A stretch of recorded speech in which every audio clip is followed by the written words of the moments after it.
बच्चों, welcome to part 2 of NEET PYQ series. पहले part में हमने question number 1 to question number 6 complete कर लिया था। तो क्वेश्चन नंबर 7 से स्टार्ट करते हैं। क्वेश्चन नंबर 7 है, flask contain argon and chlorine in the ratio of 2:1 by mass. The temperature of the mixture is 27 degree Celsius.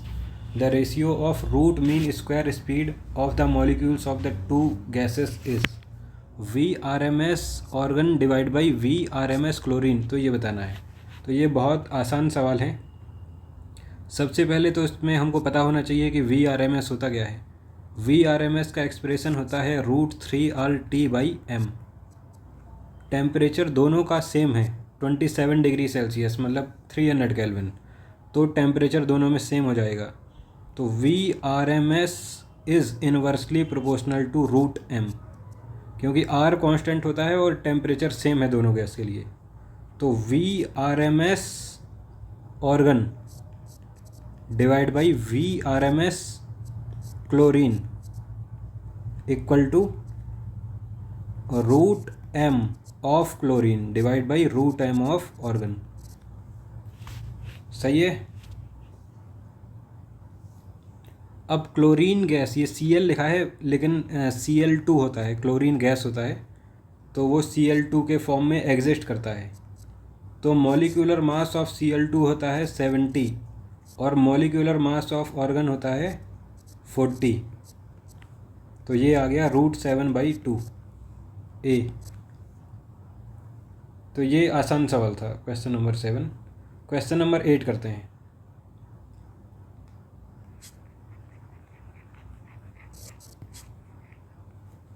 A ray of monochromatic light is passing through an equilateral prism ABC as shown in the figure. The refracted ray QR is parallel to its base and the angle of incidence is 50 degree. ये 50 degree का angle of incidence है। Then the angle of deviation is, तो prism के case में delta का formula होता है I + E - A। ये जो रे है ये पैरेलल टू बेस है। पैरेलल टू बेस है, इसका मतलब क्या हुआ कि ये सिमेट्रिक है। सिमेट्रिक है मतलब ये वाला एंगल और ये वाला एंगल इक्वल होगा, और जब ये वाला एंगल इक्वल होगा तो ये वाला एंगल और ये वाला एंगल इक्वल होगा। तो सपोज ये I है और ये E है, तो I और E इक्वल होगा। स्नेल्स लॉ से भी कर सकते हो, ये एंगल इक्वल हो गया तो स्नेल्स लॉ इसमें लगाओगे तो उससे I आ जाएगा, और यहाँ भी स्नेल्स लॉ लगाओगे तो उससे E आ जाएगा। E और I इक्वल हो जाएगा। तो I = E वाला केस है, तो कर लेते हैं इसको। डेल्टा = I, E की जगह हम I लिख देंगे -A, तो डेल्टा = 2I - A। डेल्टा हमको निकालना है। I की वैल्यू है 50 डिग्री और A की वैल्यू है 60 डिग्री। 100 - 60 = 40। तो ये आंसर आ गया। ये भी आसान सवाल था। इसको 1 to 1.5 मिनट में किया जा सकता था एग्ज़ाम में। Question number 9, match list 1 with list 2 as E = h/μ। ये क्या है? Energy of photon.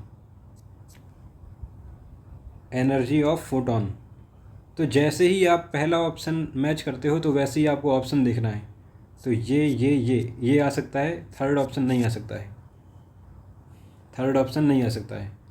अब सेकंड देख लो आप, डिफ्रैक्शन एंड इंटरफेरेंस, और क्या है? लैम्डा = h/p, और क्रॉम्पटन इफेक्ट। तो Crompton effect particle nature of light को बताता है, ये तो पता होगा आपको। पार्टिकल नेचर ऑफ लाइट को क्रॉम्पटन इफेक्ट वैलिडेट करता है और फोटो इलेक्ट्रिक इफेक्ट वैलिडेट करता है। तो डी का आ जाएगा 2। तो डी का 2 यहाँ तो नहीं आ रहा, तो ये ऑप्शन भी नहीं होगा आंसर।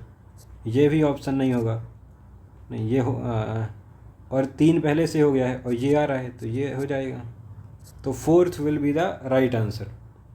हमने ए और डी मैच कर लिया और हमारा आंसर आ गया। डिफ्रैक्शन एंड इंटरफेरेंस, नॉलेज के लिए बता दे रहा हूँ कि डिफ्रैक्शन और इंटरफेरेंस वेव नेचर ऑफ